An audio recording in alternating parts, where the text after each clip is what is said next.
Baseball is dead. Rest in peace. I went to go hit that gong button. Yeah. Almost burned a hole through the rubber on that button there. These hands right now, they're on fire, Dallas. People are talking about it. It's all the rage right now on the internet. I know that you don't know how to use technology and all that, but my picks this week,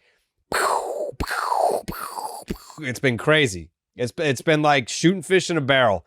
We actually had a company meeting yesterday, and someone was like, "Man, it's not always super easy." I was like, "It's incredibly easy. It's super easy to win here with on the Underdog Fantasy app. I am the hottest I think I've ever been.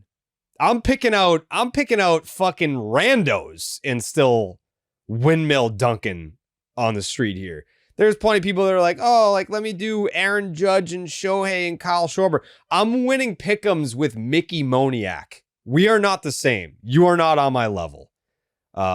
Justin Havens, have you seen anything like this in your life? No, I really haven't. Lord knows how long I've been tracking Underdog pick'em consecutive win streak stats.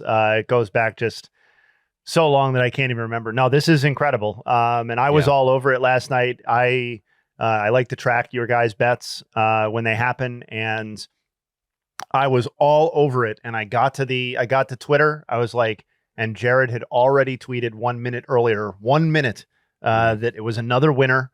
And I'm just going back through, not to give away all the behind the scenes, but there is a channel at work here where company-wide winners are shared. And gotta say, it's gotta be just all me. I was gonna say, since the All-Star break, it's all of both of you. I know Dallas has not been in the last few days, but yeah, a lot of wins for the Baseball is Dead fam. And I think you're going for 3 straight now, right? I'm going for 3 straight. The thing is, not to make excuses, I know Dallas is probably, here they come to the shoe train. Well, there's only 5 games that are at 640 or later. So, I mean, it's slim pickings. And then tomorrow we have a really weak slate on a Thursday. I know what you're going to say, Dallas. I'm still going to go for it. I'm still going to put the streak on the line. Over 60 players for you to choose from. 70 players for you to choose from. That's not enough. And you know what? I'll give you a little teaser. I'm hunting lefties tonight. I'm hunting some lefties tonight, Dallas. So we'll see how that plays out. I feel like I like my chances. I just want to quash another narrative too that I feel like sometimes the haters bring up on any of us. I guess the two of you who, when you hit, it's like, oh, it was a layup, or oh, look at the multiplier. Of course, we're gonna win those. Double check those multipliers from those last 2 wins for the Rocket Man here the last 2 nights. Both north of 10. North of 10, folks. Real things are happening. Things are happening. I would expect another double-digit one today. Yeah, I've already picked 2 out of the 3 players that I'm going to go with. Like I said, we're hunting lefties tonight, a little bit of a teaser. But after this pod is concluded, the best part is, when I put out my pick'ems now, I can just quote tweet someone that's in the mentions being like, where are they at? People are begging for them, Dallas. Has anyone ever asked for a Dallas Braden pick'em? No. People aren't lining up being like, oh, what's DB got tonight? That maybe your grandmother is saying that. But outside of that, I don't think anyone. I got it. You know what? Let me just say thank you, because typically you need a passcode or you're paying some sort of premium to log on to the internet and watch a guy blow himself. But you have done this. Yeah, I mean, we're going on 2 minutes now. This is impressive. The fact that you can do a podcast and blow yourself at the same time. This is there are, I don't know how many people can do that. Again, I don't have a passcode and I'm not paying a premium to find out who can do that. This is free today. So thank you for that. Well, I say this, Silver Spoon Dallas never had to work a day in his life. He was born with a trust fund. So for the people that are riding my picks and they're winning money, this is our celebration. Like some people put their hard-earned money up and they risk it for the biscuit, as they say. And the biscuits we've been drowning in biscuits. So I know that it doesn't mean anything to Silver Spoon Dallas, But to us common folk, yeah, the blue collar folk, this is a big week for us. I mean, I know there's a few families that were able to put their children through college with that all-star hit. And so I just kind of, I don't want to say I'm resting on my laurels, but I was like, hey, you know what? That's good. And then, like I said, all it takes is some fucking guy like Gavin Williams to show up and have a fucking career day. And you're like, well, I warned you though. Don't say that I didn't. Yeah. Yeah. Well, shout out to everyone who's been riding with the pick'ems. Underdog Fantasy is the easiest place to play fantasy sports. Playing the pick'em game is as simple as selecting higher or lower on player stats. I only do total bases. That's it. I mean, you can choose other statistics, but I'm just a total bases guy.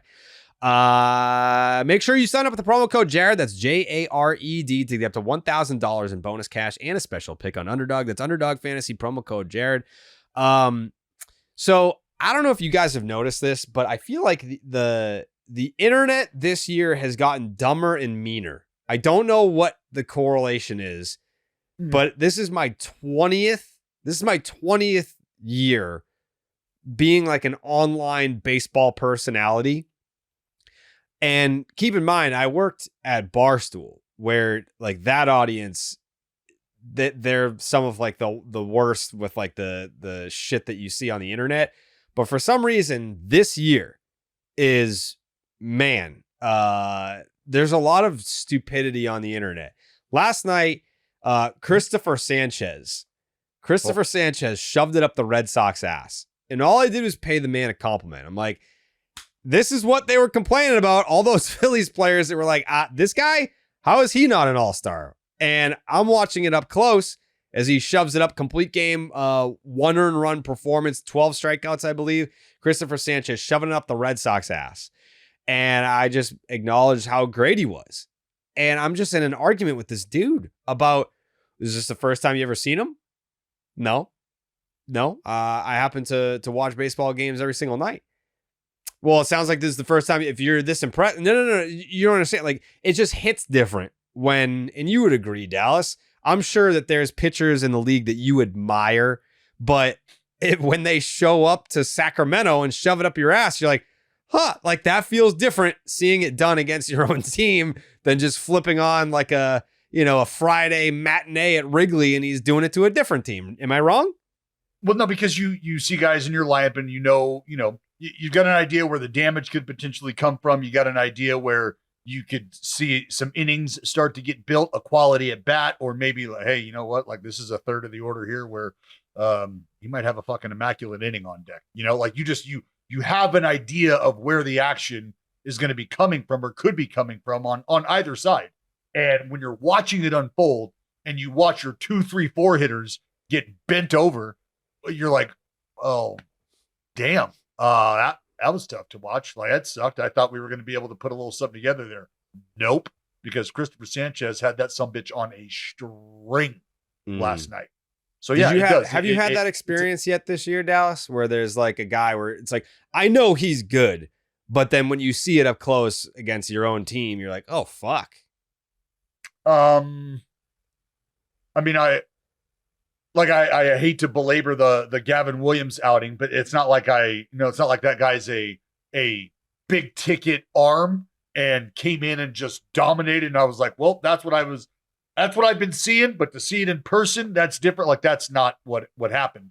No, I'm having a tough time thinking about that right now because I think for the guys that have come in and just spun absolute gems, for the most part, you are impressed by that. Like I don't want to say you expect it, but to your point, you're just like, well, that's how that goes. Like that guy's supposed to eat, like hitters talk about when you're facing a dude like that, when you're facing a one, these are the days that you're going to earn your money, not make your money. These are the days you're going to earn your money. And, you make your money on the 3s, the 4s, the 5s. You earn your money against the 1s and 2s. And that's kind of anytime a guy like that at the tip of the rotation comes in, that's what you're kind of bracing for. But yeah, I'm trying to think because like when Luzardo rolled into town, like there was hype around how he was performing and well, kind of got to him. What do you got, Jay? I just pulled up the pitchers with the highest game scores against the A's this season, and I'm just going to rattle them off and see if it jogs any memories. Rattles anything in your brain just this season. Kikuchi from June 9th. Jose Soriano from June 10th. Maybe that was just a tough series. Well, you're highlighting a period in time which we just did not win baseball games. I understand. I'm just this is no editorial here.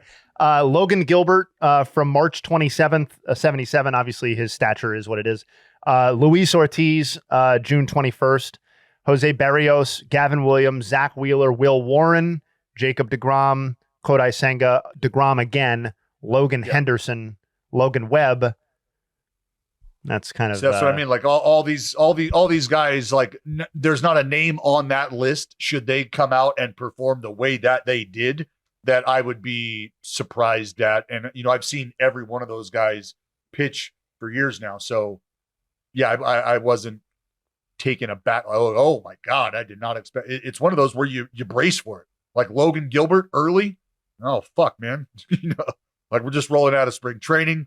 This some bitch throws upper nines. He doesn't throw balls. Like what? Like how's this going to turn out? Right? Barrios with an absolutely fucking nasty breaking ball. Like swing and miss coming. Logan Webb. Like how many fucking ground balls on top of punch outs are we about to see from this guy? So to answer your question in a long-winded way, I don't know that I've been, taken aback by a performance, because a lot of those arms you just laid out are guys who are very, very good. You expect performances like that. I just some breaking news here. The picks are in. Let's see. This is stressful, Dallas. I mean, I stay up at night and I make sure it's kind of like, you have several kids now. It's like it's you wait up to put all the babies to bed. You get that newborn, she's going down real quick. So that one's early, but then sometimes it's like you have like the older kid and like they go down at like 10:30. So it's different.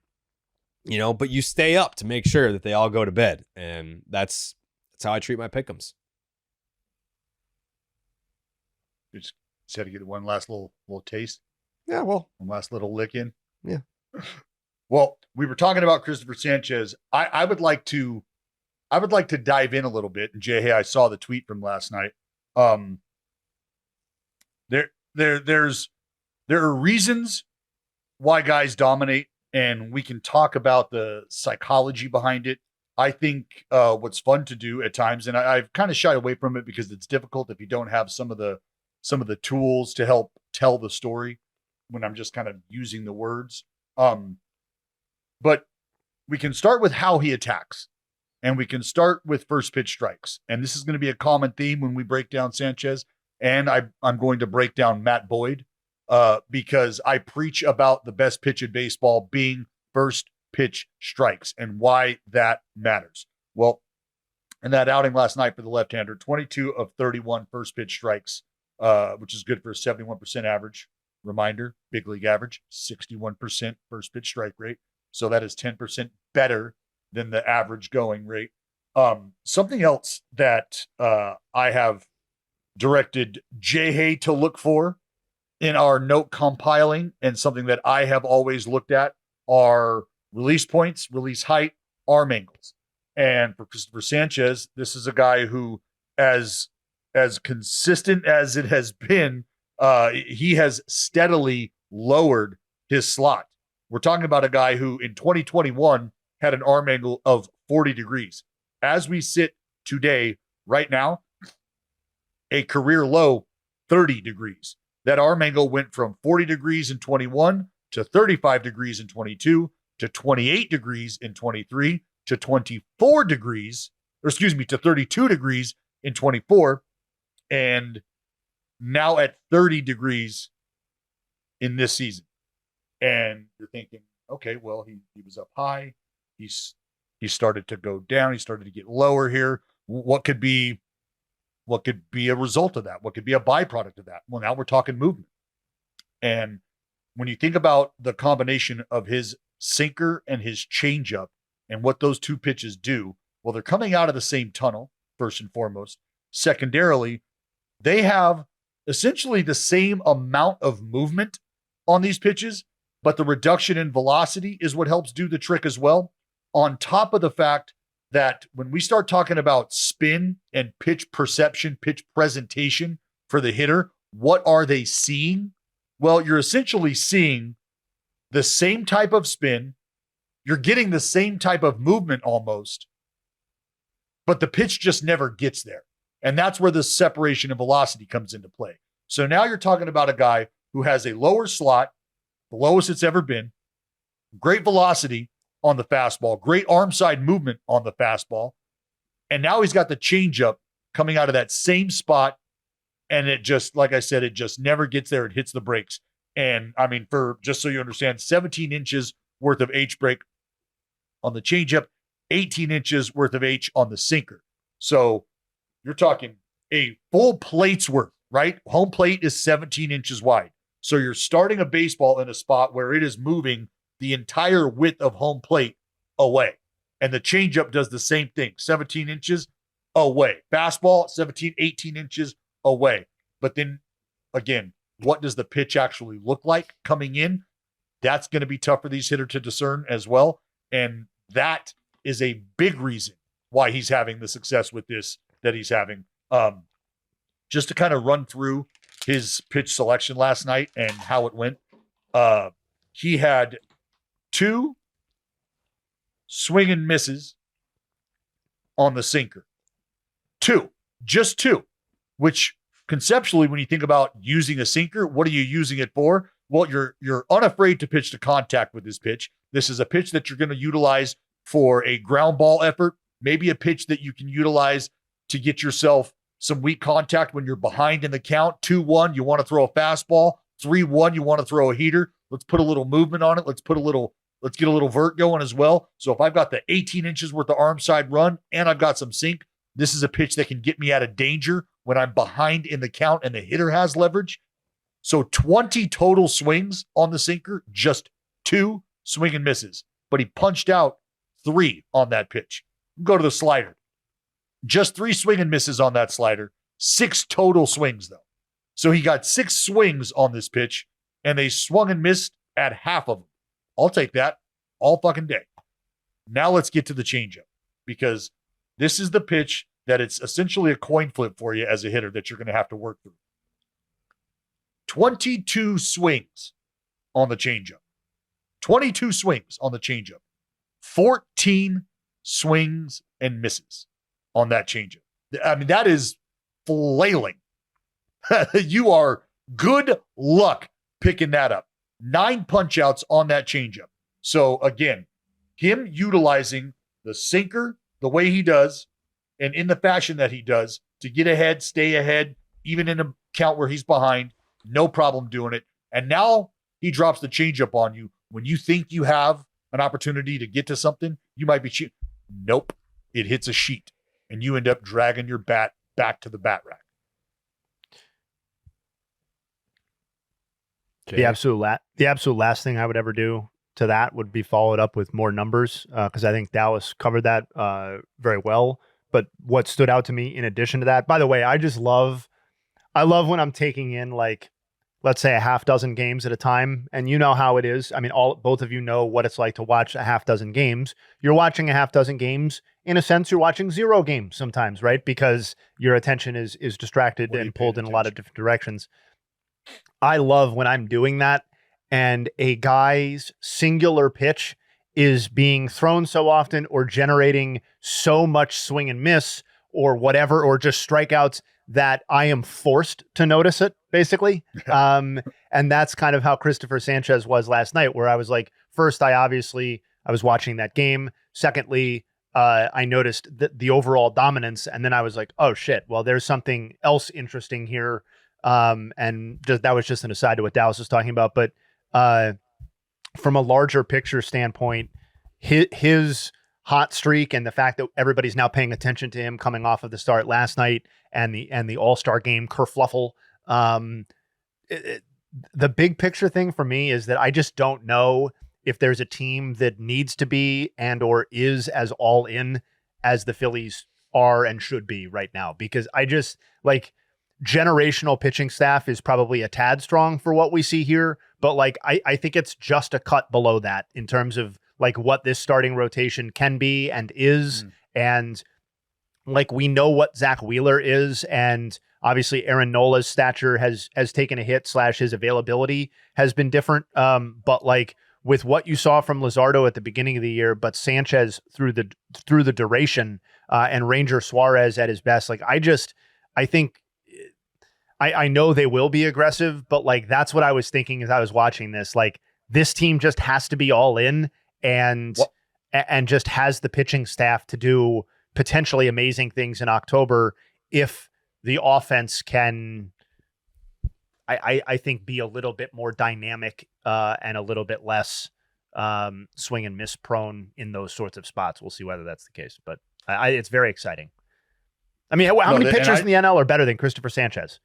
If you're picking a game, a season, what he's done this year, are we at a half dozen? Like it's something like that, right? Like I was going to say fuck, is he top 5? Like, is he, you know what I mean? Like Skeens, Moto, Skeens, Wheeler, Webb, right? Like Webb. Okay. But like after that, I think he's in that conversation after Absolutely. those 3 guys. And you know, that sounds probably a little bit Boyd. like, yeah, we can't talk about everybody every podcast, so maybe it sounds like a little bit of an overreach to say, oh, we're talking about Cristopher Sánchez right now. But like we all know here that this is not complete. Like he had a 3.32 in a full body of work last season across 31 starts. So that's a 2.94 ERA in over 300 innings since the start of last season. Like this is a thing, and he's taken another step, which, by the way, not for nothing, like a lot of people, not to take the credit away from him, but just like a lot of people predicted that this guy was a guy who was a breakout candidate, a take a next step candidate, particularly when he got to spring training and his velocity was up, the swing and miss was up in spring training, like one of those things that really tend to stick.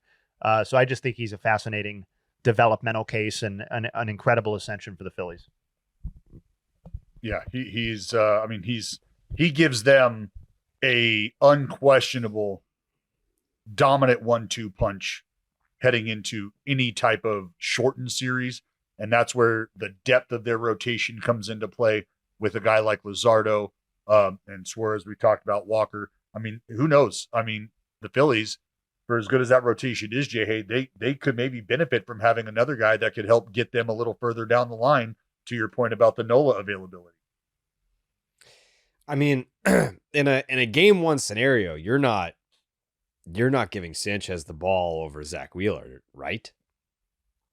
That doesn't necessarily look. If you have the luxury of matching up and starting your rotation however you would see fit, I think you wouldn't be wrong for starting Cristopher Sánchez over a Zach Wheeler. I don't think you would have much to explain if he continues to pitch the way he is right now, and you start to look at your lineup and your opposition's lineup. If you've got 3 or 4 boppers in there early on the left side, I actually think it's interesting that it's you that's saying that it would not be a big deal to make that, because I feel like that's the response that I would give. Just like, oh, if the numbers are what the numbers are, like that this wouldn't be in it. Whatever, we're having a hypothetical, but Jared asked the question. I feel like that I would expect that to be a clubhouse thing, or like or whatever, if Zach Wheeler with his stature was passed up for Sanchez. But my response is that I think that we're even having this discussion is the best possible outcome for the Phillies. Like the idea that if the schedule plays out a certain way, or if the Phillies need a game or are in the wild card round and have to use Zach Wheeler in a pressing situation, the idea that you could turn to Cristopher Sánchez to start the next series or something like that, if that's how you wanted to play it out, or you have to use Sánchez and Wheeler and you have to turn to Ranger Suárez, or you know what I mean? So it's like, or Jesus Luzardo, who instead of feeling like, oh, we're fucked because our two aces we had to use to get through the last the last two game round, you're like, well, Ranger Suárez has pitched almost as well as these guys have at any point this season anyway at his best. And same with Luzardo for that matter. Like Luzardo was the best pitcher in baseball for the first month and a half. And so they're both capable of it is, I guess, my point. It's an incredible luxury that I think the Phillies have and why that makes them, honestly, I think this rotation is the most exciting Phillies rotation that has existed during the present era Phillies run. The Harper era. Yes, I think this is the most dynamic, the most interesting, and the one with the highest upside. Like I think this version of Sanchez, flanked by the rest of the rotation, with what it has, is way more interesting from a postseason perspective than the Wheeler Nola co-ace with what flanked them in that era. To me. Like how many potential playoff teams have interchangeable game one starters? You know, Yeah, not a lot, man. Not a lot. No. I mean, there are honestly 4 dudes that could start game one. And if we went to the wild card weekend or we were streaming for the division round and you saw any one of those top 4 guys, or even Nola, if he got back to a healthy space, but one of the top 4 guys starting a game one, I wouldn't blink at all. And I don't think there is another team that can say that other than a fully functional Dodgers team, which we all know is a hypothetical conversation anyway. So yeah, I mean, the Phillies that's why I would like to see them supplement the offense. And I think that they will be aggressive in the bullpen. Obviously, I mean, they signed David Robertson, you know, not out of retirement necessarily, but out of the sidelines. And yeah, I'm just, I know I picked them to win the World Series, so it's a little bit self-serving to be excited about what's going on with Cristopher Sanchez, but I just also feel like, yeah, it's an incredible development for the Phils. And shouldn't Nola should be back soon, right? Shouldn't he be back soon? What was it? What was it? An ankle for Nola? Let's see if there is an update. Yeah, he's and that happened in like the middle of May, didn't it? Yeah, he threw a bullpen yesterday. Looks like rehab assignment. Coming. Yeah, he's traveling with the team, so it sounds semi-imminent. Maybe matter of 2 weeks, maybe. Yeah, the Phillies, I mean... There's a stress fracture in his right rib. For Nola? Wait, yeah. Yeah. Stress fracture in right rib. You're right about the ankle, DB. That was the first injury. Oh, is there okay. Yeah, I thought that's what as he rehabbed the ankle, doctors discovered a stress fracture in the rib cage, which prompted the transfer to the 60-day. Yeah. Oh, that's fun. He threw a 42-pitch bullpen on Tuesday. His velocity was, quote, very good for a bullpen. He'll throw live BP at Yankee Stadium on Friday, and a minor league rehab assignment could be the next step after that. I mean, not to belabor it, but they're in a position where they can honestly view Aaron Nola as their number 5 for the time being. Yeah, well, that's why I said, like, with whatever's going on with Nola, like, could they go get they go get a Mitch Keller? Mitch Keller seems to be like the sexy name right now. He does. Yeah, like I had someone, a fan of a team, not the Red Sox, reach out and be like, what's the deal with all the Mitch Keller stuff? And I was like, I mean, A, he's a good pitcher, and B, it's the control, right? It's, it's not like Arb, but he signed that extension, so what the salary is going to be, and it's not daunting. It's not a financially burdensome contract if you want to take that on. I also feel like, he's available. Like the Pirates are saying that he's like that. Not to be flippant, the Pirates are waving it on that Pirates matters, are waving it right? on 2025. We've talked about the market. Like if it's Alcantara and Mitch Keller, I mean, I know who of those I'd rather take a look at right now. And I also feel like in addition, go ahead. No, I was going to say, just in addition to the control that you talked about, I just feel like a lot of teams are probably looking at Mitch Keller and being like, if this is what he is, great. That helps us. And also, we might feel like we can get a little bit more swing and miss out of what's going on than what is because it's degraded both within his trajectory and the Pirates 2 years ago to what it is now. But also, like, it's never been elite, other than that brief sample in his debut where he was otherwise, frankly terrible. So I think he's very intriguing and right in what should be, the prime of his career. And I think, Dallas, you said you brought him up for the Phils. I like that because I like Mitch Keller. I just wonder if the needs of these other teams that Jared's seen him linked to, Yankees being among them, are just so much greater than the Phillies needs in the rotation that you end up seeing him go somewhere else. Yeah. No doubt. He's making he's making $15 million this year in 2025. He's under contract through 2028, 16 and a half next year, 18 million in 27, and 20 million in 28. It's pretty reasonable.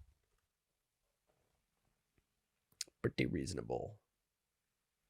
I'm actually I'm very intrigued to see what happens with this deadline because I feel like it's a lot of smoke. I don't know that we're going to have that like explosion of moves. If Mitch Keller is the sexy name going around and like, I don't even know that like a team is going to pony up for Sandy Alcantara. I don't even know that name is. Look, the main name right now on the market is Suárez.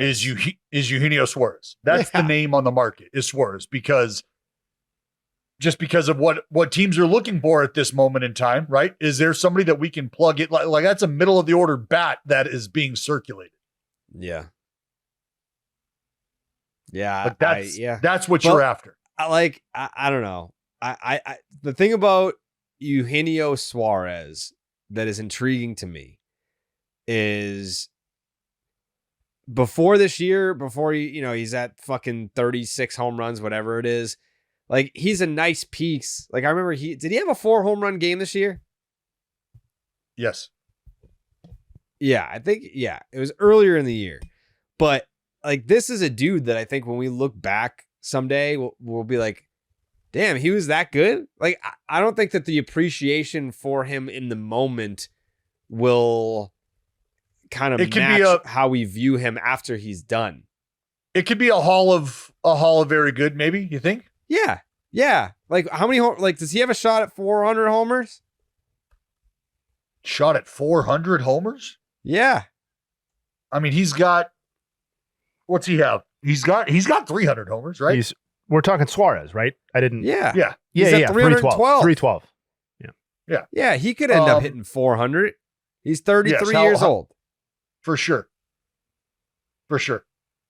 Actually, no, he just turned 34 last week. Happy birthday, Eugenio Suárez. Woo! Happy birthday. Yeah. 34 years old.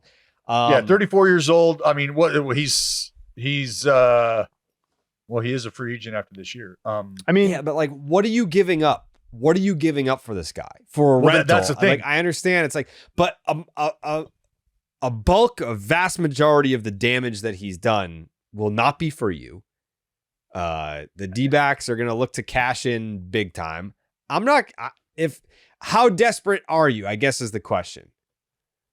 Well, that is absolute, because what he's doing right now is essentially, I don't know, like as far as contact rates and things like that, in line for who he is. This is the power that he talked about wanting to put on display a couple of years ago when he was telling the world that he was going to hit 50. I want to hit 50, and that didn't happen. But I mean, he's hit 30 homers over the last 4 years, outside of that 23 season where he had 22. Yeah. I don't know. It's a matter of need. That's why this deadline is always so interesting, is because as the clock ticks down, if you haven't either created separation or you haven't closed the gap, you become more and more anxious by the day, really by the pitch thrown, of what you're willing to give up to get what you think you need help with. And if you're looking for power, well, Eugenio's got it. But do you think that that's going to be the case for the last, what are we talking now, 50 games? Yeah, ish. He also leads the league in RBI. I know Raffy was kind of off and running on that. Switching teams didn't help. He hasn't been great with San Francisco. By the way, played first base last night. And before you say anything, Dallas, sounds like you care about that. You brought it up. I didn't just even. saying, I didn't even I don't have give to, a I didn't damn have to about say, it. I cannot express to you how much I didn't do even have not to say care what I was going to that say. Rafael before we get Devers the is playing dickhead first Dallas base. response. I'm over here. So I don't even care. I was getting tagged in the whatever tweet that Rafael Devers playing first base tonight. And I was like, I just need everyone to know I don't fucking care. I don't fucking care that he's playing first base. And everyone's like, well, it sounds like you care if you're talking about it. I'm like, because you're throwing it in front of my face. Like if I hold up a flyer for a band that's playing down the street and I just like hold it in your face, I think it's well within your right to be like, I don't give a fuck about that band. It's like, well, it sounds like you care because you responded to the flyer. Well, you're putting it in my face. Like I was getting tagged a bunch of times in the tweet that he was playing first. I don't care. I didn't even watch the game. You just brought it up unprompted. I brought Nobody up said the a ribbies. word about it. I brought up the RBIs. That's what I brought up. And that led you to Raffy, and then you brought up first base. So yeah, this is all your own doing. No, this was all to say that is it a buyer beware situation? Like the team that gives up the package for Suárez, I do fear one day you're gonna look at one of the players that you gave up in the Suárez deal and be like, fuck. Like basically PCA in the Javi Baez deal. Like one of the players that is given up for Eugenio Suárez at this year's deadline someday is going to become a player where that team's fan base is like, fuck, I really wish we had that guy because the 2 months of Suárez did not result in a championship. I feel like that's coming. I mean, I think what we all are almost quietly waiting to see is, remember what I talked about with the Seattle Mariners? Their pitching staff doing just enough, not just enough because they're going to do all of the work, but doing enough work to keep them in the hunt, to then almost have to force the hand of their front office to say, we got to go do something. We have to do something. And if there's a Eugenio Suárez out there who we could plug in, I mean, if you're talking about plugging in 40 fucking homers at the most pivotal time of the season, that would have to be an option, wouldn't it? Wouldn't it be a great thing for Eugenio to be able to go back to Seattle and do work? I don't know that. What if it didn't happen though? What if the ballpark, right? I mean, that's the kick in the dick, Jared. He was there for 2 years. He did have that down year that Dallas is talking about, the 22 home runs. That did happen in Seattle, but he also had his second consecutive season of 31 homers in his first season with Seattle. But he led the league in both of those years in strikeouts. Yeah. So I expressed a similar sentiment yesterday because I personally, like, if it was my team, I would want close to nothing to do with Eugenio Suárez as like my main deadline acquisition, like counting on boxing in the right 2.5 months of Eugenio Suárez or whatever. It makes me uncomfortable. But the counter to that, and I think it's fair because I have the same expectations if he goes to Seattle as you guys, as to what that could look like, is what are you replacing? And what is the level of expectation? If you're acquiring Eugenio Suárez and hoping we're expecting that he's a 900 plus OPS, top of league and homer type of guy, I think you are setting yourself up for massive disappointment. But if you are the Yankees, for example, who have received, near bottom of league quality in terms of their third base offensive production this year, I think you can reasonably look at even a regressed version of Eugenio Suárez and say, that is a lot better than what we're currently trotting out there. And we can part with the level. We are the Yankees and can part with the layer of prospect that needs to be done in order to acquire a rental, flawed, but one of the best players available. That's kind of how I see it. I think if you're expecting him to give you a 775 OPS and be better than what you have in-house, great. If you think he's going to continue what he's doing, I personally am skeptical.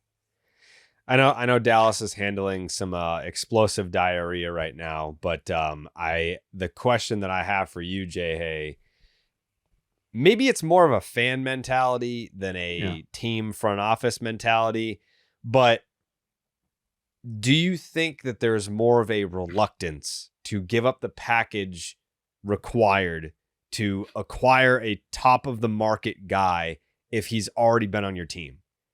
Like he's a new shiny toy for the Yankees, but for the Mariners, it's like, yeah, like we know, like we're familiar with the player. Like, you know, he's good. I don't know that he's as good as he is right now. Whereas the Yankees and their fans are like, he's got 36 bombs, like get him in here. Like, do you think that if he's already been with the team, that there's a little bit of a reluctance to pay the price for the player?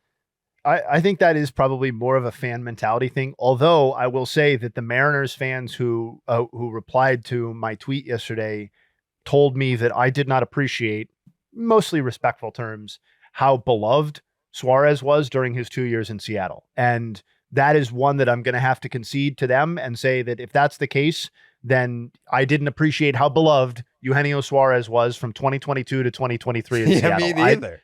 I also think, like with the Mariners specifically, because you're talking broadly, but specific to the Mariners because that's who the reacquiring team would be. I do think that there's such a thirst and a hunger to win baseball games, like to make the fucking playoffs and to be relevant and to win things, that I don't think that.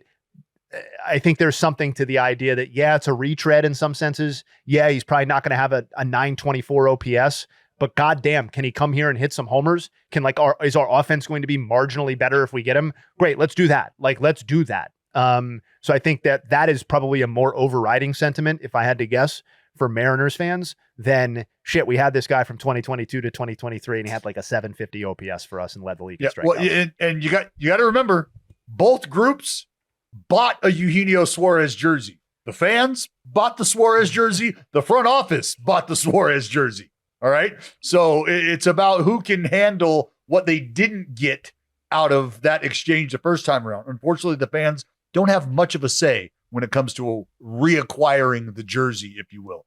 So I love it because this is not the Eugenio Suárez situation, but this is exactly what I wanted to have happen for the Mariners, is play well enough, pitch well enough that you were going to be in a spot where you're in striking distance, you're in the mix. What is the front office going to do? And I just think it's hilarious that Suárez is at the center of everybody's potential plan here when you're talking about acquiring offensive help. And the fact that it's the Mariners who are also in that conversation is just, it's poetic for me. I'm glad that we're at least entertaining other teams, because it feels like every writer and content creator just is handing him to the Bronx. Yankees. I don't know. Yeah. I'm sure other teams will be involved. There's plenty of teams that could use a guy that is leading the league in homers and RBI. I feel like it's not just a Yankee problem. And also the Yankees don't really have, I guess, the ability to produce the best package for one of the most sought after players in the market as far as bats go. You know, like there's going to be plenty of teams that are like, all right, fuck, I guess Josh Bell, come on down again. That's fourth year in a that's row. the other thing. That's the other thing you have to keep in mind right now. Not everybody's money is the same color of green. Not everybody's money is the same color of green. Yeah. What you are willing to part ways with, what you have in your coffers might be something that I'm really interested, that I really care about. And I might be in a position where on the surface, I can make this move for the right now, but I very well may have my sights set on the future.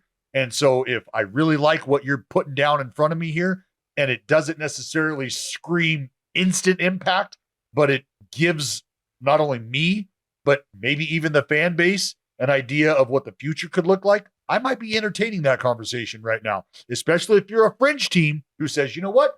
I think we're okay where we're at right now. Could we use help? Sure. Do I have the confidence in us to stay in this race and make a little noise and, WC2, WC3? Sure. And I can get a piece or pieces for the future. Fuck, I might want to have that conversation.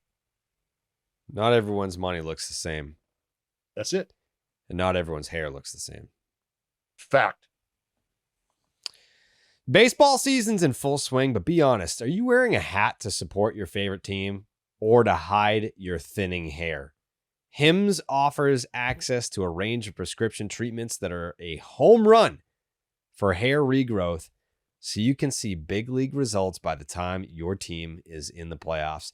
Hims offers convenient access to a range of prescription hair loss treatments with ingredients that work, including chews, oral medications, serums, and sprays.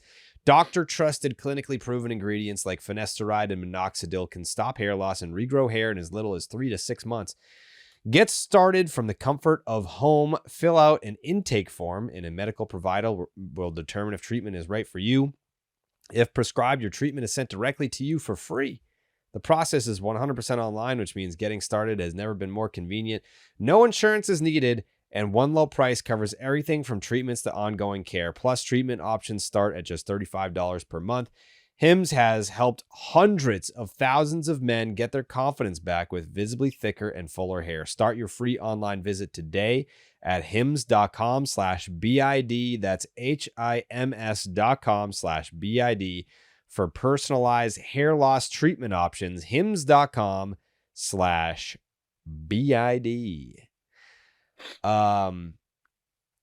Jayhay, before we move on from the subject, I'm just curious if you believe Eugenio Suárez is headed to a team not named the New York Yankees, or if you think that's the most logical landing spot. I think it's totally viable that he heads elsewhere, but if I had to place money on one individual team, I think they have the best mix of prospects to part with and a need that he fits. But you can, given how active Jerry DiPoto and the rest of that Mariners front office is, assuming that they won't be in that mix is foolish. So, yeah, I think I think those two, at least reading the tea leaves, seem like the overwhelming top options, particularly because another contender who's received incredibly bad production out of third base on the season overall, the Cubs. Matt Shaw has played a lot better lately, and obviously they have, emotional and prospect time investment in him.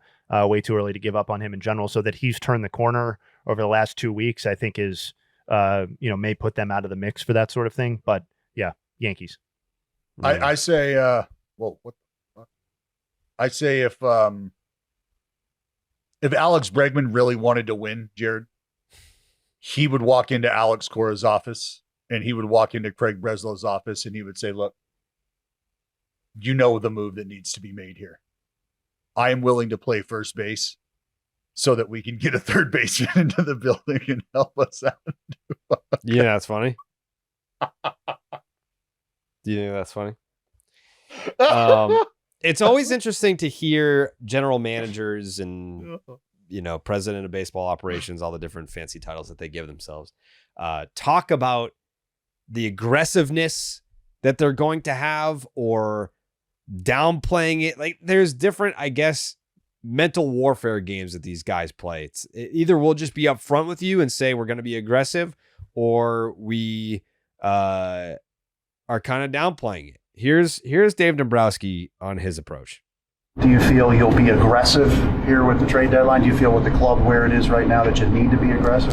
Well, I can't say. We always are trying to be aggressive if we can, so we're trying to make additions any way you can help yourself, because this is the last time of year you can, July 31st, that's the last time you can make a move to try to help your club from outside the organization. So we will do what we can to try to make us better. What do you think of the market with so many teams needing specific needs and stuff? Well, it's different than some others because we are in a position where there are a lot of clubs that are still in the battle, but a lot of things change daily at this time. I think some clubs, when I talked to them last week, or we talked to them last week, they had one mindset, and then after a weekend of good or bad, they have another mindset.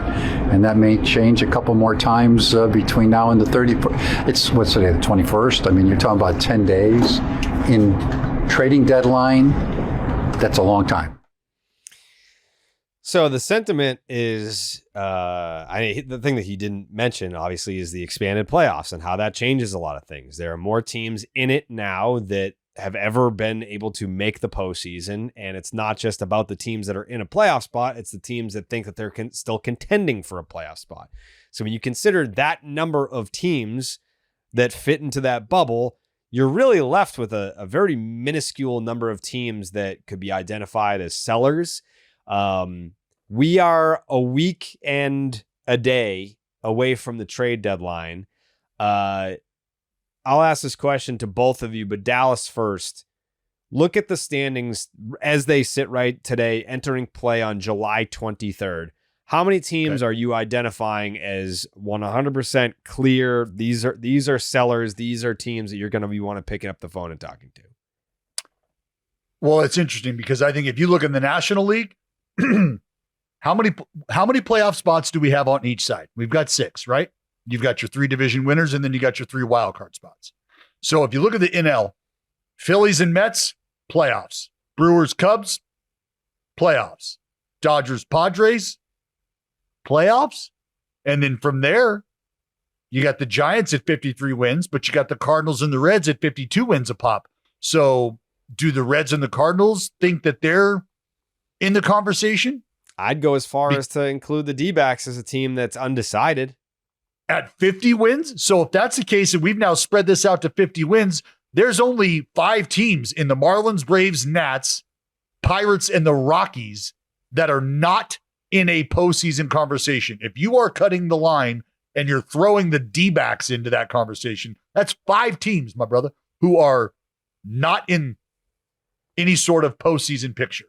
So what does that tell you? That tells you that if that's the case, there are a lot of teams who are still very interested to see what the next 2 weeks play out. To Dombrowski's point, you have a bad series, you're ready to sell the fucking farm.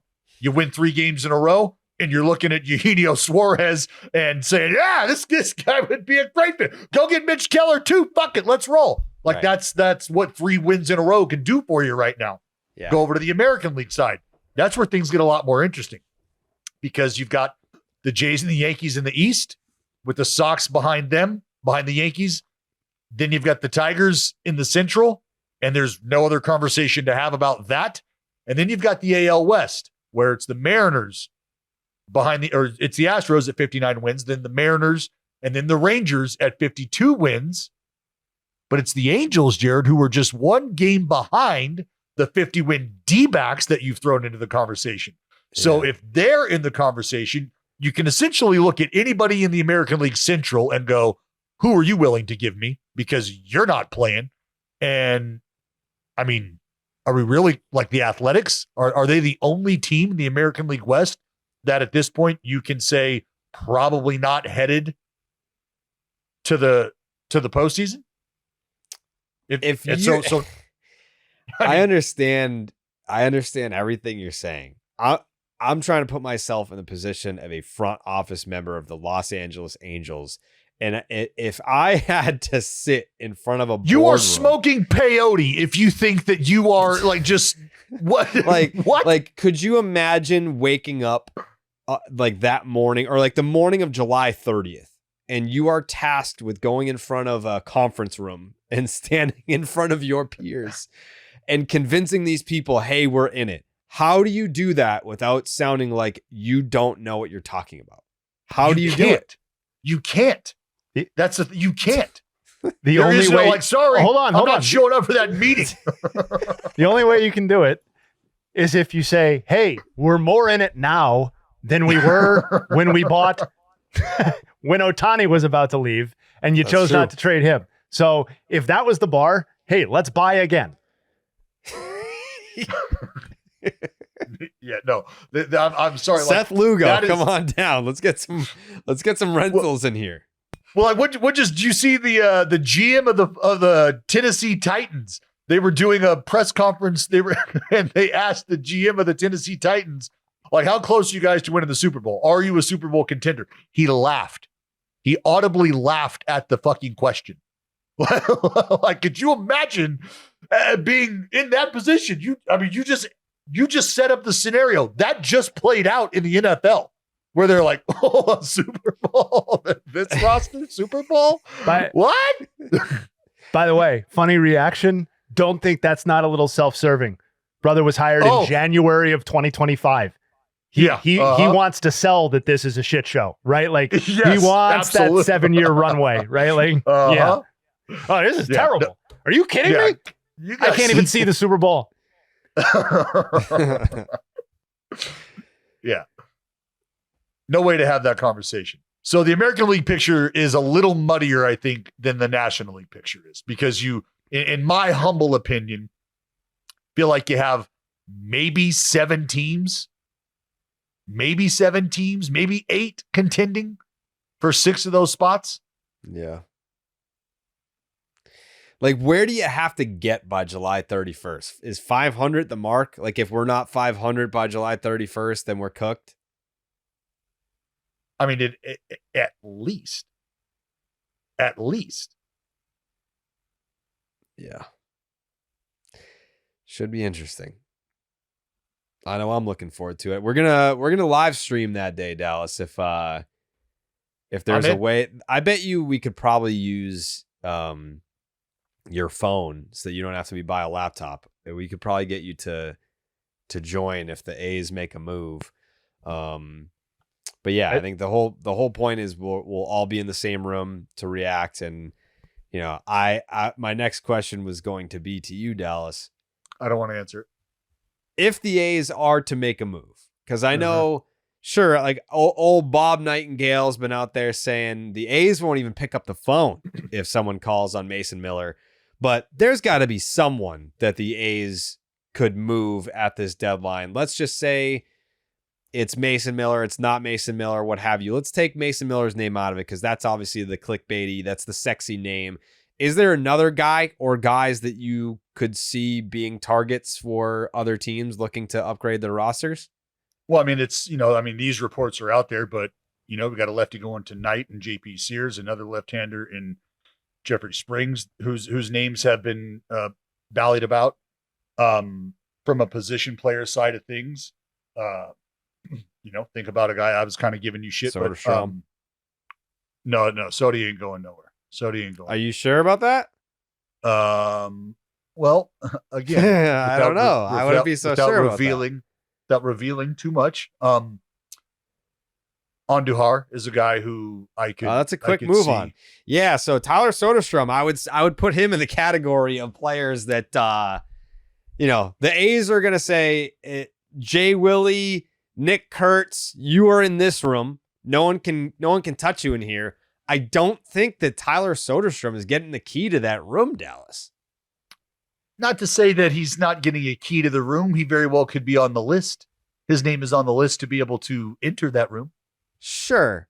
Am I saying that it's a foregone conclusion that Soderstrom will get moved at this deadline? No, I don't think it's even likely, but I certainly don't think that he's you can't pick up the phone and ask about this guy kind of player. No. And I mean, has his especially name because been the A's set? have a logjam, no? What do you mean logjam? Like in terms of so many players, only so many spots. Good players, useful players. Yeah, but Soderstrom is a part of, I guess he would be near the top of that logjam list, if you will. And they are more than willing to see how that plays out. But to your, again, what I know, what I understand is you have to pick up the phone, period. So if you have 2 or 3 names on your list that you just have to tell people when they call, sorry, we can move on quickly from those names because they're not an option. Well, yeah, maybe Soderstrom's name is not on that list. But I also think about a guy like Severino for a lot of obvious reasons, right? The money attached, the fact that things have not gone well for him, and there could be a big push for, hey, change of scenery. You get the veteran. Like, I understand that. I get it. I mentioned Michael Kelly's name in terms of bullpen help. But moving forward, Michael Kelly's the type of guy that you want to keep in the building because that's a special arm, especially if Mason Miller is not in that room you speak of, Jared. Maybe the package for Mason Miller looks a little better than it does if you're talking about Michael Kelly. So maybe you're comfortable moving on from Mason Miller because you have a guy like Michael Kelly. But those are arms you like to keep together because now you're accounting for 6 very important outs at the back end of ball games. And being able to do so for the future matters because I know they have some guys down there in the bullpen that have performed well, who very well could be part of the starting rotation. Just watch JT Ginn leave the bullpen in a long relief role and enter the starting rotation. Threw the ball well. Jayhay, if you're a Hawk, if you're one of these teams looking to feast on a carcass like the A's, what players are you looking up realistically and saying, I'm picking up the phone for that guy?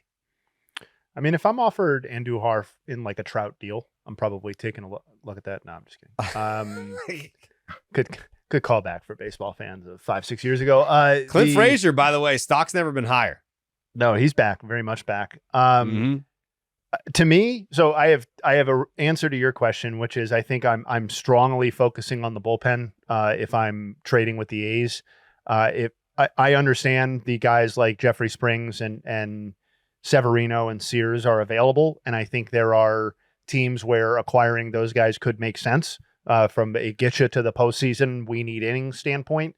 But in terms of like what excites me, it's the bullpen guys. It's Miller and it's Kelly. And those are guys I think that can pitch genuinely important innings for you. Like I think, yes, they're on a currently, all due respect, unsuccessful team right now, but I think their skill sets translate to pitching important innings for teams that are at the highest leverage moments as well. And I'm just not sure that I can say that about the guys in the starting rotation that are available. But the thing I think is interesting about the A's trading, not trading, or who from the pitching staff that they trade specifically is Dallas, correct me if I'm wrong, this is a team that has sights set on being better, good, a postseason competitor in the building next season, right? Like this is not a team that is beginning a teardown. This is the team that wants to be better sooner rather than later. And like you look at what the pitching staff has done, whether you divide it up by starters,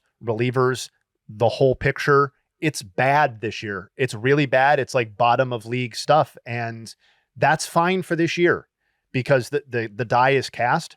But to Dallas's point about, oh, you want a guy to like accounting for these innings next year matters. Accounting for these innings next year matters. Like you can't just roll out a non-plan on the pitching side next year too and think, hey, we're getting ERAs north of 5 from both our rotation and our bullpen again next season and expect a different outcome, even if some of these offensive players continue their upward growth. And you know, all due respect to Jacob Wilson and Nick Kurtz, and I'm kind of getting off the rails now, but like, given how good those guys are right now, like the offensive growth may need to come from guys that aren't the crown jewels because those guys are already so good. Like Nick Kurtz is already one of the 10 best OPSs in the league since Nick Kurtz is the best first baseman. Nick Kurtz is the best first baseman in baseball. So how much better? And let's take that at face value. How much better can you get than that? Or if he's the third best first baseman, how much better can you get than that? So like the gains are going to have to come from elsewhere as well, I think, in a lot of cases. So I don't know. I think you have to be, the easy answer is trade all the pitchers. Get all the future value you can. But like 26 matters for this team. And I think them deciding who's a part of that picture, who's a holdover, who goes, I think is extremely interesting. So this is, I'm not going to hit the breaking news horn, but I just saw this come up now, breaking news within the last minute or so. The St. Louis Cardinals have designated Erick Fedde for an assignment. He has been bad. He has been bad. Fedde's He's got his tits lit by the Rockies. But this is a player that just 1 year ago had a 5.6 wins above replacement between the White Sox and the Cardinals. Obviously his first go around with the Cards, but I mean, 177 in the third innings, a 3.30 ERA between the two teams, a 3.86 FIP, a 1.16 WHIP, 7.8 strikeouts per 9. So like, I mean, geez, what the fuck? And he's only 32. It's not like he's old and rinsed. I mean, again, you cannot get beat up by the Colorado Rockies and have an ERA over 5 for a team that's probably not going to make the playoffs. Is this a name that should be intriguing to? I mean, I guess if you want innings, if you're looking for your fifth starter on a good team, but like, do you think that the Dodgers are saying we can fix them? I don't know that you're in a position right now. It's almost like reclamation at this point. And I don't know that right now that's the decision that you're looking to make. Is I don't want to try to identify a guy that we're going to have to take some lumps with in hopes that we can get him back on track right now, because it's not that the Dodgers are pressing, but what have they lost? I mean, they are not good right now. 3-14 over their last, or whatever. I don't know what it is. It's been bad. It's been bad. So they need help. They don't need to put themselves in a position where they're nursing somebody along. I know, Jared, everything you said was true. Like, it's as recently as last season that he was really, really effective. Mm-hmm. To me, if I'm taking a glass half empty approach, or maybe not even that, you have the entire rest of his career before and after last season where he was bad.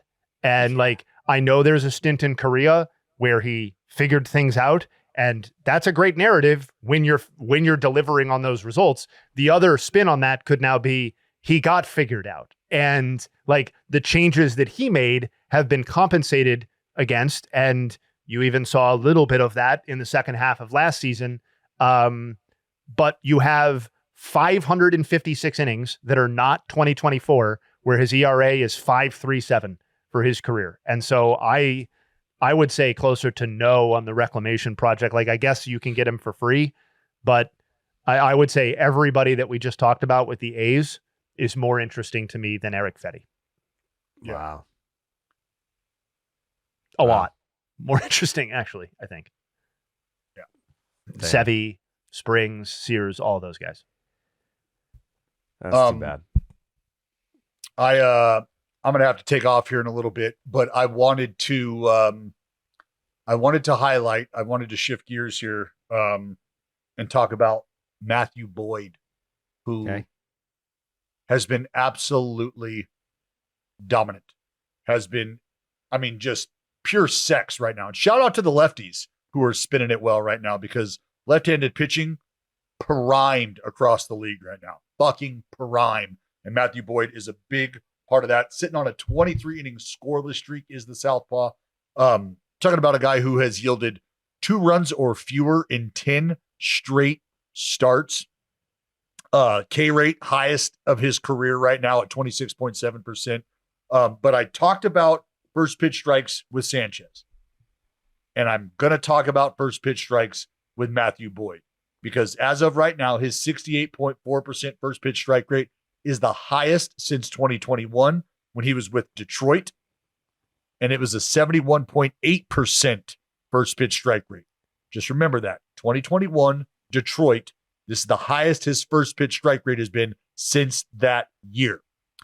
Contact outside of the zone at 63.2% is the highest since 2021, when his first pitch strike rate was 71.8%. What are we getting at? Strikes matter. We know that. But this is how important it is to get ahead in the big leagues. This is why it matters to get ahead in the big leagues, because you are now in the driver's seat. And everything about what Matthew Boyd is doing right now speaks to how important it is to get ahead, stay ahead. His overall 68% strike rate, as I said, first pitch, is that's an A. One of the first 2 pitches for strikes, 89%. 2 of the first 3 for strikes, 74%. The big league average for 2 out of your first 3 going for strikes on average is 64%. He's 10% better than that. What happens when we get to 0-1? Can we get it to 0-2? He does that 59% of the time. Big league average, 51% of the time. Best count in baseball, the most important count in baseball, 1-1. Who's winning that count? Well, if you're squaring off against Matthew Boyd, he is. He is. 65% of the time, 1-1 goes to 1-2. Big league average, 57% of the time. And something that I will preach until the cows come home is you have to be able to establish fastball, and you got to be able, if you can, establish fastball dominance in the strike zone. And he is doing that to the tune of 72% fastball strike rate, big league average, 67%. So all of this to say that he is throwing strikes. He is throwing strikes often and early. And that is why he has been able to manipulate, stay ahead of guys, and keep guys off balance. It has been a treat to watch. And when you dive into the numbers and start to understand where it's coming from, you can say it 30 different ways, but you can boil it down to one foundational pillar of pitching, and that's throw fucking strikes. And importantly, throw the first one for a strike. Before we get out of here, Dallas, do you have any comments on the fact that Rich Hill, had he just retired and joined this podcast, he would have been the oldest person on this podcast, but instead he's pitching Major League Baseball games and getting outs? I absolutely love every bit of it. I love every bit of it. You know what's funny to see though is the K finish. That leg doesn't get quite up as high as it used to. Yeah. it's instead of a yeah, it's now just a but it's there. I can see it. I see it, Dick Mountain. I see it, and I love every bit of it, dude. Yeah, I mean, what is he, 45 years old? Yeah. It's fucking incredible. Pumping 87, locked up Kyle Tucker, little left on left, lock up King Tuck on a heater away. Tucker couldn't even fucking see. What was that? It's called the geriatric heater, bud. Get it in ya. Get it in ya. Do you think like what percentage is it? Because it's a combination of the two. Of like, he's a freak that has the talent and ability and the health to be able to pitch until he's 45, and just the willingness to pitch until he's 45. I'm sure there's a lot of players that are just like, by the time I get to 38 and I've made all this money, like, I'm not trying to get my body right at the age of 45 to go out there and chuck 87. No, it is. You got to be a sicko. You got to be a sicko, because he doesn't need the money. He doesn't need the physical anguish he has to go through. I'm sure, like, Rich Hill is waking up today, and this is true to an extent, but he's waking up today trying to do everything he can to get his body ready for his next start, right? And that's days away. And that's okay. And you know what? Maybe Rich Hill is like, actually, bro, that's not the case at all. Arm feels great, back feels great, I feel fine. Like, it's just not, stuff isn't what it used to be, but I'm still there. But these are why, like, he's a guy that you should want to keep around your baseball team and your pitching staff as long as you possibly could. Like, if he's viable, keep him in the building. The minute it falls off and he just can't get the ball to home plate, try to talk him into staying around, because this is a guy who's showing you, like, that's the kind of energy I want in the building, right? I don't need I just want to compete. That's all I want. I want to compete. I have no other reason to be here other than because I love this. My body's doing well enough. My mind is sharp enough. I just want to get outs, man. I want to help. I want to contribute. And those players are so valuable today. There's so much institutional knowledge for him to pass along. I mean, he's pitched 10 years without his best shit, right? Like, imagine getting 10 years in the big leagues without your best shit. He got 10 years in the big leagues with his best shit. I got another 10 without it. I want to know how that happens. That's valuable information.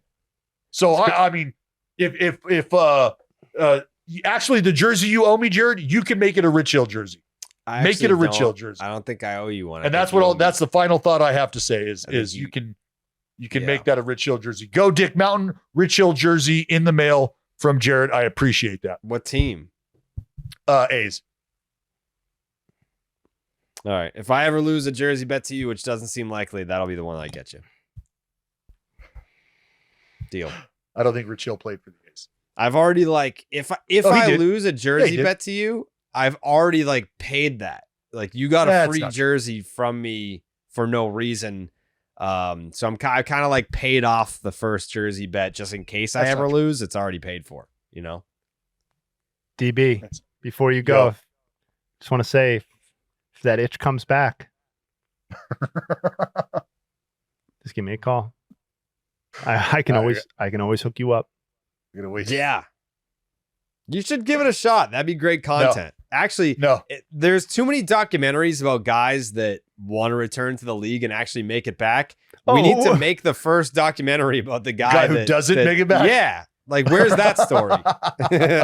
That's a much better idea than what I was trying to hint at. I was saying if he wanted to get back into the jersey bet addiction, that he could call me and we could get one on the books. Well, that too. I'm just saying, like, there's always the success story doc. What about the guy that is a podcaster and wants to get back to the big leagues, and then they're just like, no, Just flops hard. How about I dedicate? You know what? Fuck! It starts tomorrow.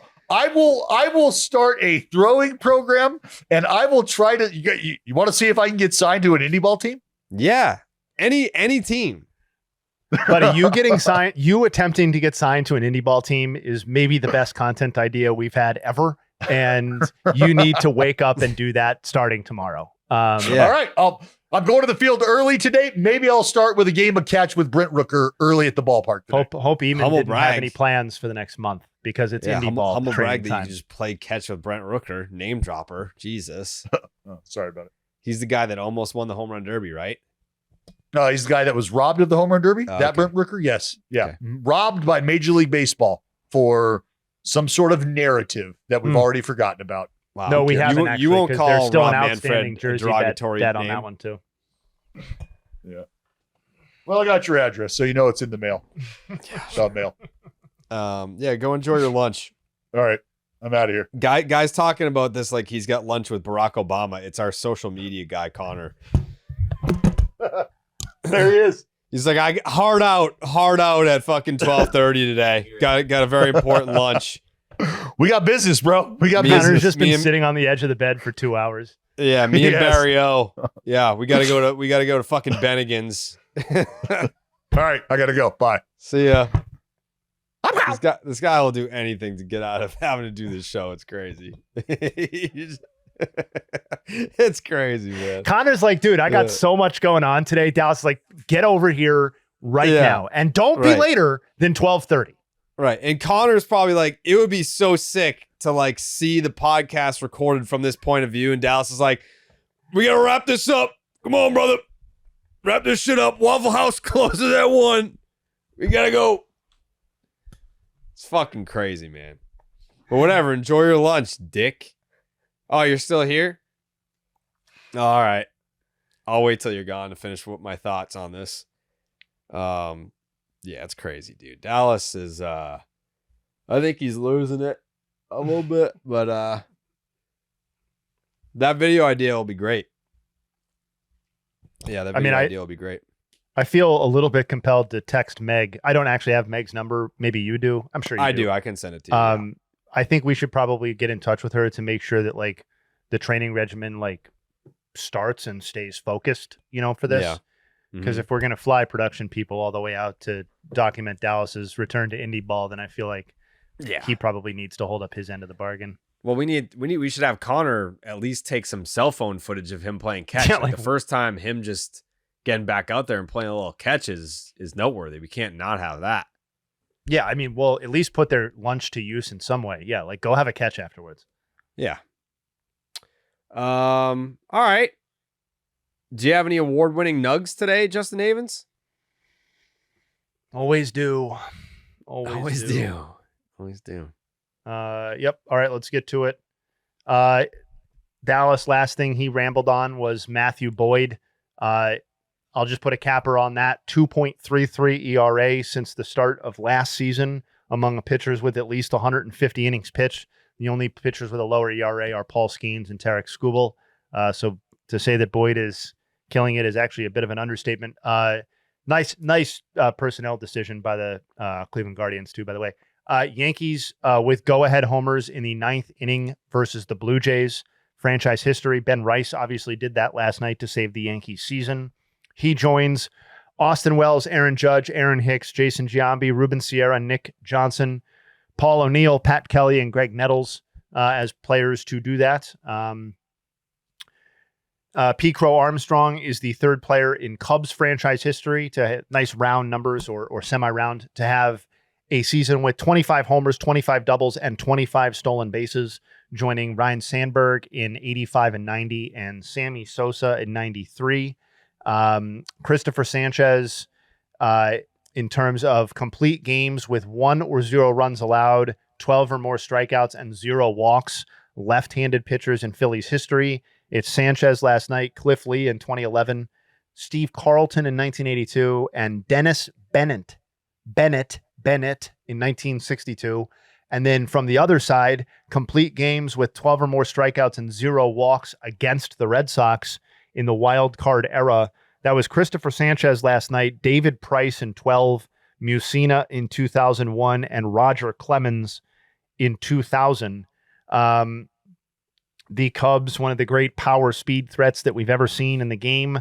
We've documented that before, but they're now up to, or were at one point last night, they added to the stolen bases 150 homers and 115 stolen bases through 101 games of a season. The only other team in Major League Baseball history to hit those marks through 101 games was Cleveland in 1994, one of the what could have been of the 1994 season. Chase Burns, we're still looking for that whole thing to happen. He's the first Reds pitcher since Homer Bailey on August 16th, 2017. That feels fitting in a way, to have a start featuring 10 or more strikeouts and 6 or more runs allowed. And he's the youngest pitcher to have a start like that since Rick Ankiel almost 25 years ago, July 27th, 2000.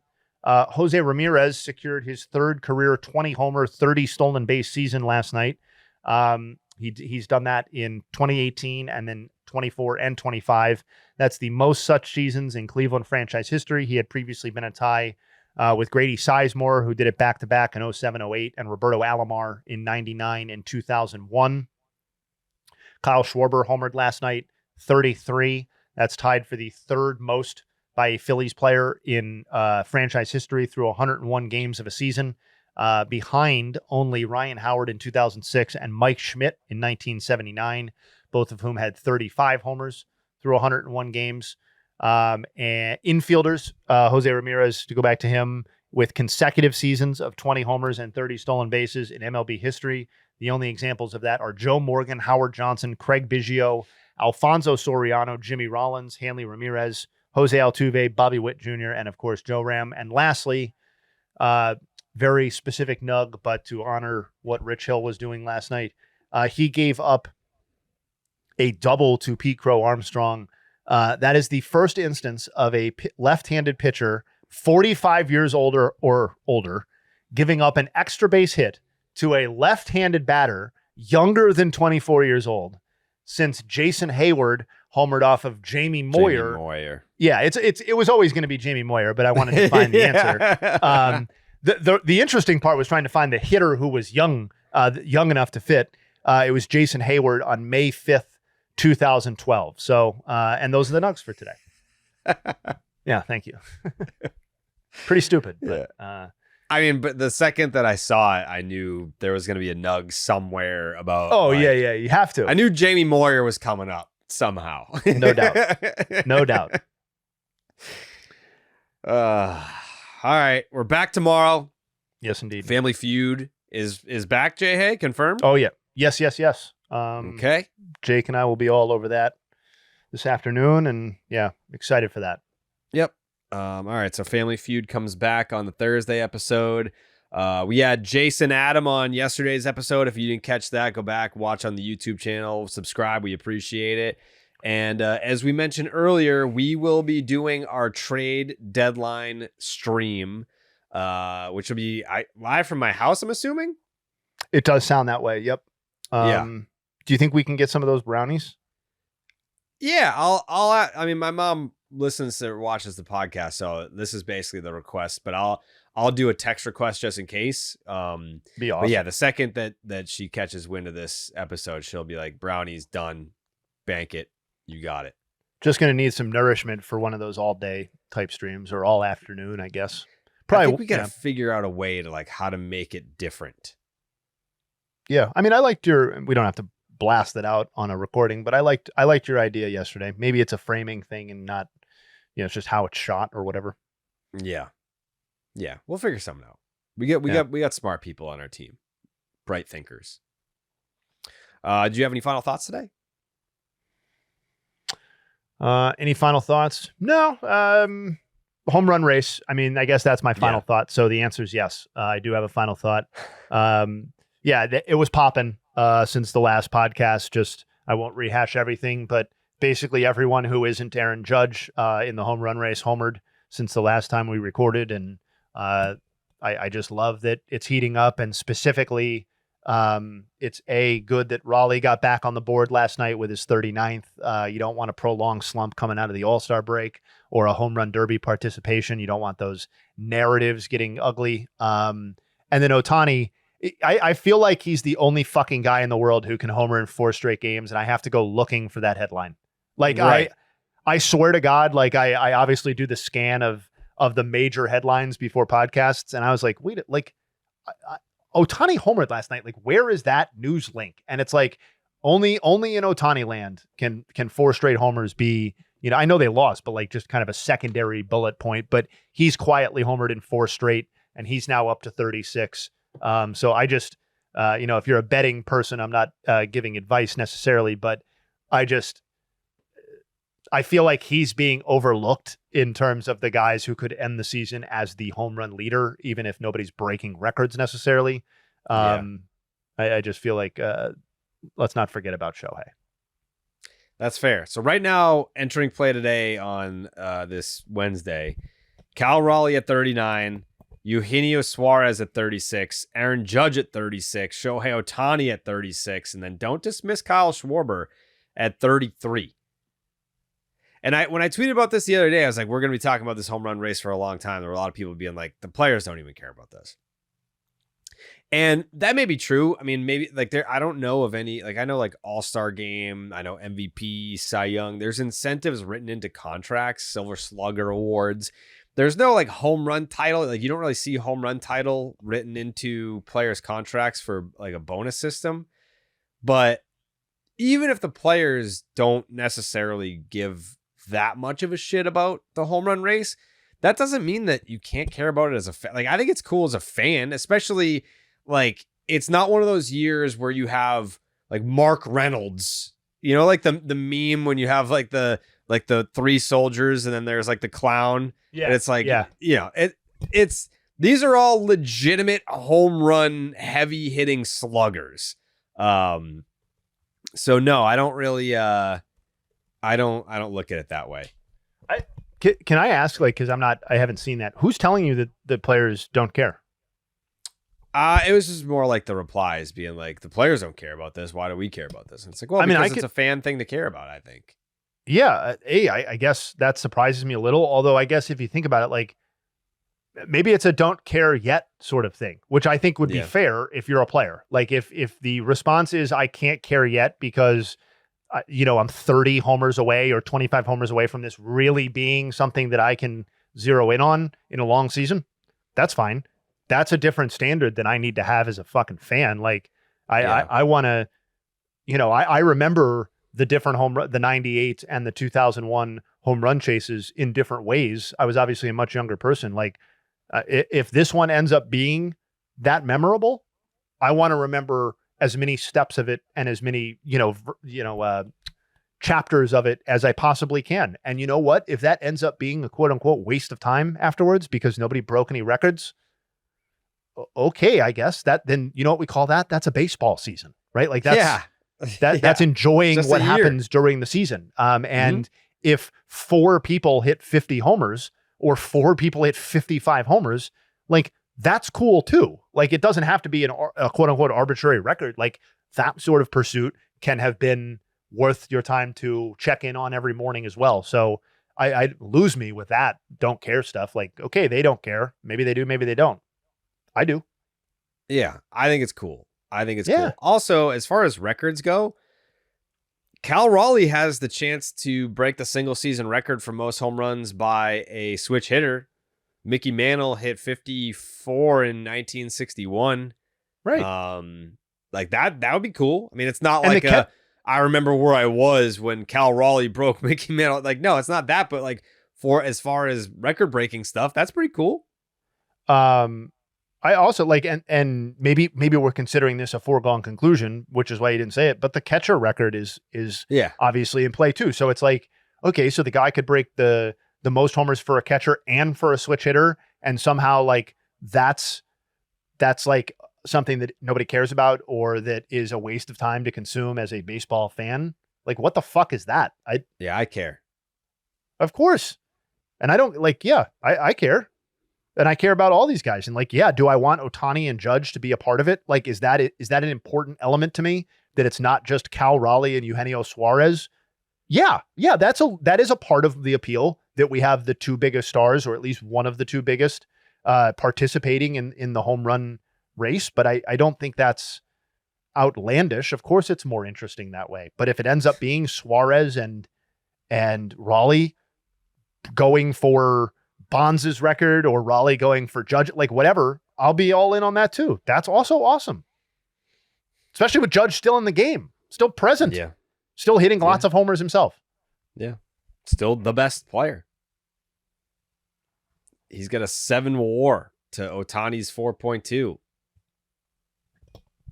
Yeah. I mean, he is the best. He's the greatest offensive force in the game. And, you know, as long as Ohtani is only pitching in spurts like this, then that's a hard gap for anyone to close. But it's still kind of cool that Ohtani can surrender a homer and then, you know, kind of self-avenge, right? Yeah.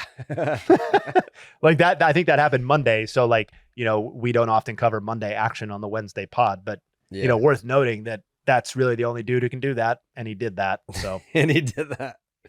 Yeah, you're right. All right.